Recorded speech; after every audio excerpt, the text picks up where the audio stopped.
Anitha குப்பூசாமி Viha YouTube channel நண்பர்கள் அனைவருக்குமே அன்பான வணக்கம்.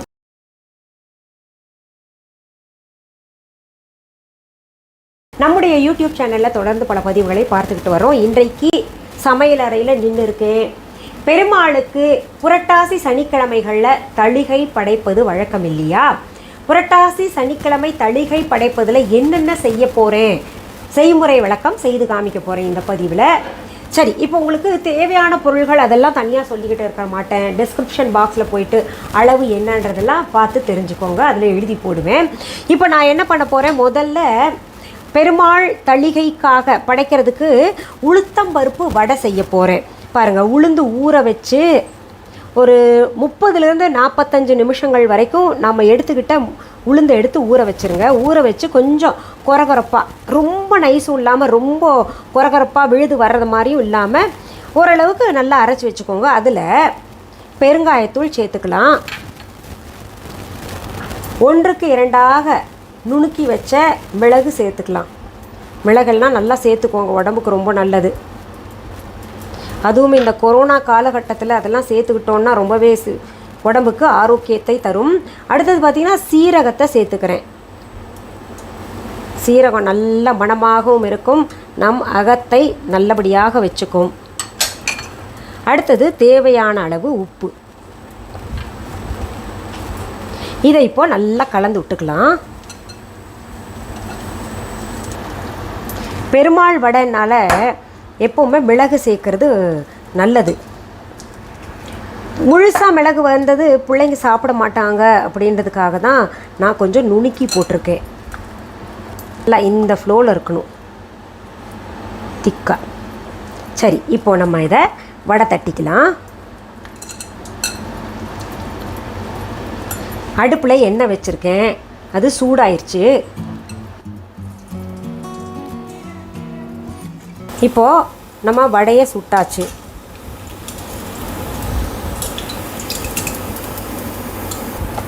பாருங்கள், பெருமாளுக்குரிய வடையை தயார் பண்ணிட்டோம்.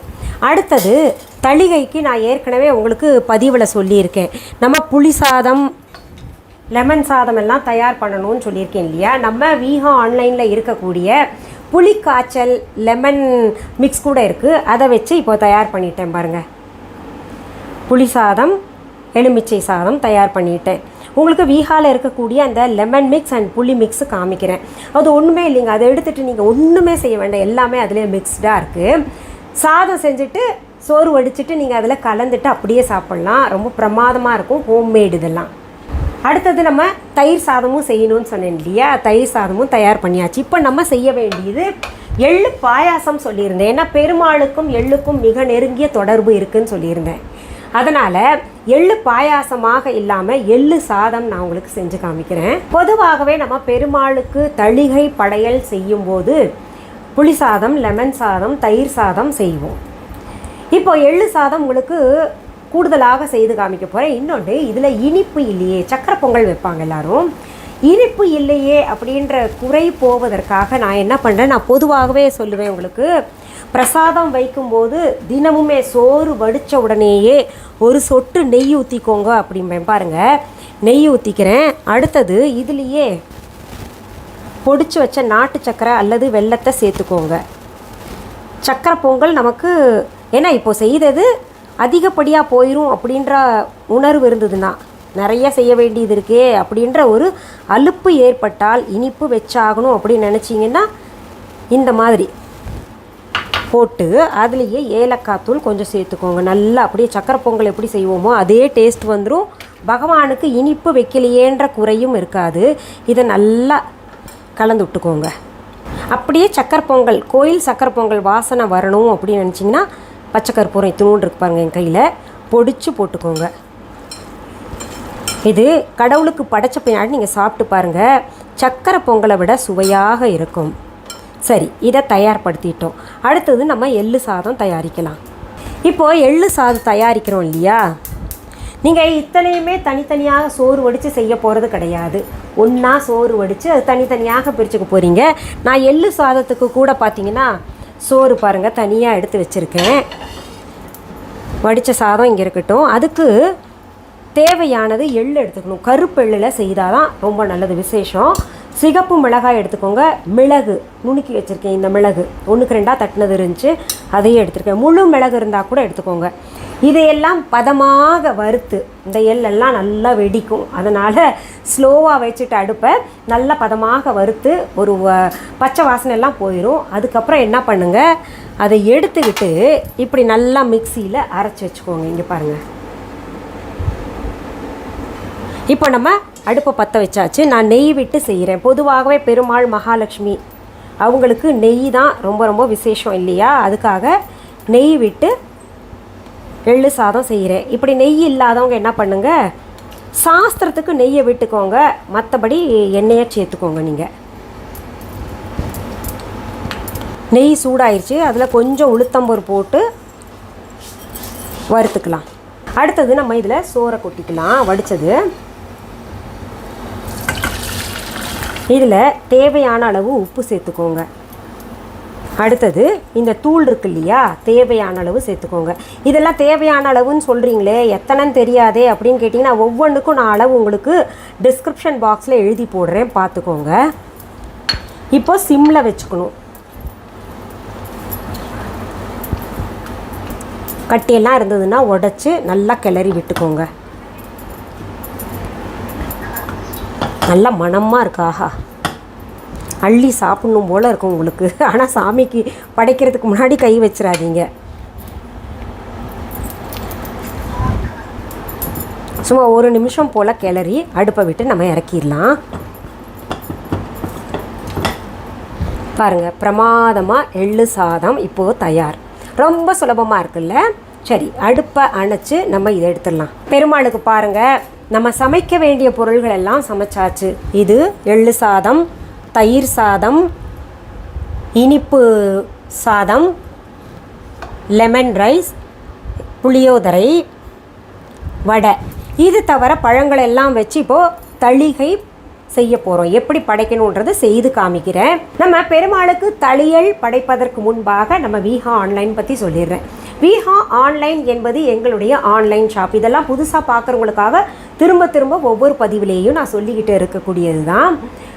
இது வரைக்கும் யாராவது விஹா ஆன்லைன் ஆப்பை டவுன்லோட் பண்ணலைன்னா, விஹா ஆன்லைன் ஷாப்பிங் ஆப்பை டவுன்லோட் பண்ணலைன்னா உடனடியாக போயிட்டு ப்ளே ஸ்டோர், ஆப் ஸ்டோரில் போய் விஹா ஆன்லைன் அப்படின்னு டெக்ஸ்ட் பண்ணுங்கள்.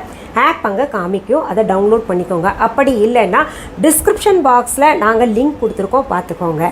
இது தவிர ஷாப்பிங் ஆப் தவிர இ-காமர்ஸ் வெப்சைட் வச்சுருக்கோம், viha.online என்கின்ற பெயரில். அது போய் நீங்கள் கூகுளில் டெக்ஸ்ட் பண்ணிங்கன்னா அது ஓப்பன் ஆகும். ரெண்டுலேயும் நீங்கள் கவனிக்க வேண்டியது மிஸ்ஸஸ் அனிதா குப்புசாமிஸ் அப்படின்னு பெயர் இருக்கான்னு பார்த்துக்கோங்க.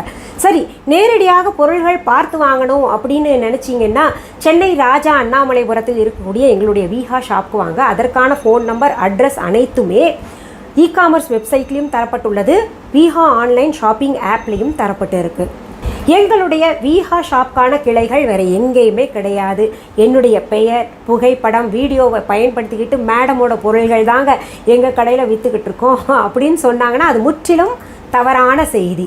இப்போது நான் இங்கே காமிச்ச பொருள்கள் அத்தனையுமே விஹா ஆன்லைன் ஷாப்பிங் ஆப்பில் இருக்குது.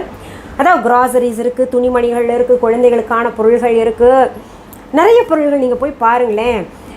சுவாமி பொருள்கள், ரொம்ப சக்தியான பொருள்கள், வாங்கினவங்க அத்தனை பேருமே பயனடைஞ்சிருக்காங்க. சுத்தமான பொருள்கள், ஆயுர்வேதா பொருளெல்லாம் வாங்கினீங்கன்னா உங்களுக்கு இருக்கக்கூடிய பிரச்சனைகளை அத்தனையுமே நான் அதில் குறிப்பிட்டது போல் தீர்த்து வைக்கும், பார்த்து தெரிஞ்சுக்கோங்க. சரி, இப்போ நம்ம பெருமாளுக்கு தளியல் படைக்க போகலாமா? இப்போது பெருமாளுடைய முகம் இந்த எள்ளு சாதம் வச்சு நான் செய்ய போகிறேன். அதாவது படங்களில் பார்க்கும்போது 2ஆக பிரிஞ்சிருக்கும், கவனிச்சு பாருங்கள். இப்படி வருது இல்லையா, அதுக்கப்புறம் தான் நிறைய ஜுவல்ஸ் எல்லாம் போட்டு விடுவாங்க.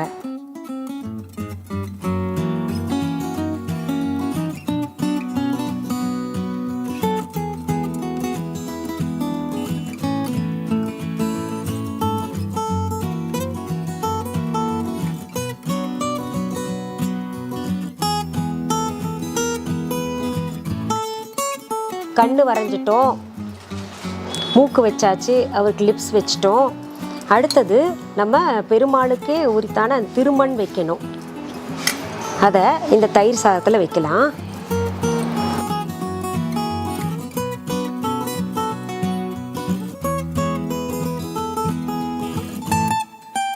பெருமாளுக்கு இங்கே பச்சை கற்பூரம் கோவிலில் சாத்துறத பார்த்துருப்பீங்க. அந்த மாதிரி வெள்ளை வச்சு விட்றலாம். தயிர் சாதத்தையே வச்சு அலங்காரம் பண்ணிக்கலாம். அடுத்தது காதில் கம்மல் போடணும் பெருமாளுக்கு.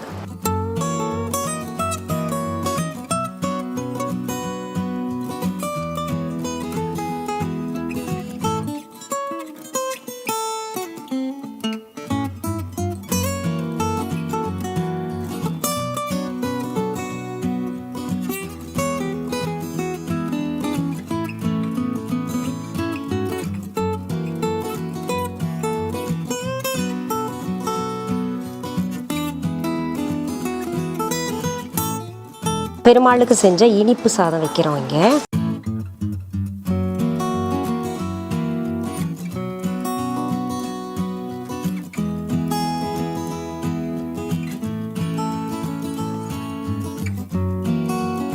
எல்லாத்தோட முக்கியமானது பெருமாளுக்குரிய பானகம் வைக்கிறோம் நம்ம.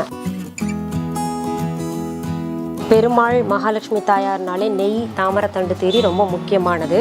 அதனால் நம்ம அது போட்டிருக்கோம். இந்த மணப்பலகையில் பெருமாள் தாயார் ஜோடியாக இருந்தாங்கன்னா எப்போவுமே படம் வைக்கணும் நம்ம. அதுக்கப்புறம் நம்ம வீஹா ஆன்லைனில் இருக்கக்கூடிய பெருமாள் சிலை வச்சுருக்கேன். சங்கு சக்கர நாம ஸ்டாண்ட் வச்சுருக்கேன். இங்கே வெத்தலை பாக்கு வச்சுக்கோங்க. நீங்கள் கோலம் கட்டாயம் போடணும். மனையில் அது போட்டுக்கோங்க. அதுக்கப்புறம் வாழைப்பழம் இங்கே வச்சுருக்கேன். குத்து விளக்கு இருந்துச்சுன்னா 2 ஏற்றிக்கோங்க.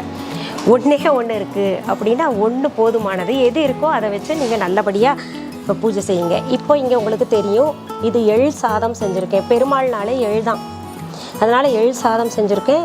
அந்த கிரீடத்தை வந்து நம்ம எலுமிச்சை சாதம் வச்சு அலங்காரம் பண்ணியிருக்கோம். மாதுளை முத்துகள் அப்புறம் கிரேப்ஸ் எல்லாம் வச்சு பண்ணியிருக்கோம். சங்கு சக்கரம். இது வந்து உளுத்தம் வடை. பெருமாள்னா அடுத்தது நமக்கு உளுத்தம் வடை தான் ஞாபகம் வரும். அப்புறம் ஃப்ரூட்ஸ் என்ன முடியுமோ அதை வைங்க. மாதுளம்பழம், ஆப்பிள் எது இருந்தாலும் நீங்கள் வச்சுக்கோங்க. இது வந்து சக்கரை சாதம், லெமன் சாதம், புளியோதரை, தயிர் சாதம், மாவிளக்கு செஞ்சுருக்கேன். பானகம், முக்கியமாக பானகம். பெருமாள்னா பானகம் வச்சுக்கோங்க.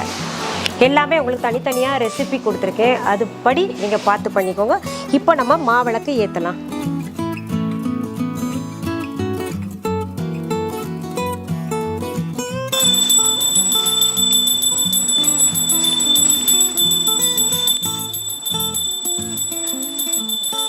கோவிந்தா கோவிந்தா கோவிந்தா கோவிந்தா கோவிந்தா கோவிந்தா. நம்ம பெருமாளுக்கு எத்தனை வச்சாலும் அதில் முக்கியமாக துளசி தளம் இல்லைன்னு வச்சுக்கோங்களேன், எதனாலையும் சந்தோஷப்படாத பெருமாள் வந்து ஒரு துளசி இலை இருந்தாலே ரொம்ப சந்தோஷப்படுவார். கட்டாயம் துளசி தளம் வைக்கணும். நான் பாருங்க பானகத்தில் வச்சுருக்கேன், அதனால் இங்கே தனியாக வைக்கல. இன்னொன்று நம்ம மாலையாகவும் சாத்தியிருக்கோம் இல்லையா. நீங்கள் இந்த மாதிரி உங்களுக்கு எளிமையாக செஞ்சு எவ்வளோ முடியுதோ அவ்வளவு செஞ்சுக்கிட்டு, என்ன வேண்டுகோளாக இருந்தாலும் சனிக்கிழமைகளில், குறிப்பாக புரட்டாசி சனிக்கிழமைகளில் வேண்டிக்கிட்டிங்கன்னா கட்டாயம் உங்களுடைய வேண்டுதல்கள் அடுத்த ஆண்டுக்குள்ளரையே நிறைவேறும். இது சாத்தியமான உண்மை. அதனால் நீங்கள் வழிபடுங்க. ஏதாவது ஒரு புரட்டாசி தேர்ந்தெடுத்துக்கோங்க. அதாவது ஏதாவது ஒரு புரட்டாசி சனிக்கிழமை 1, 3 அல்லது 5ஆம் சனிக்கிழமைகளில் இது செய்யணும்.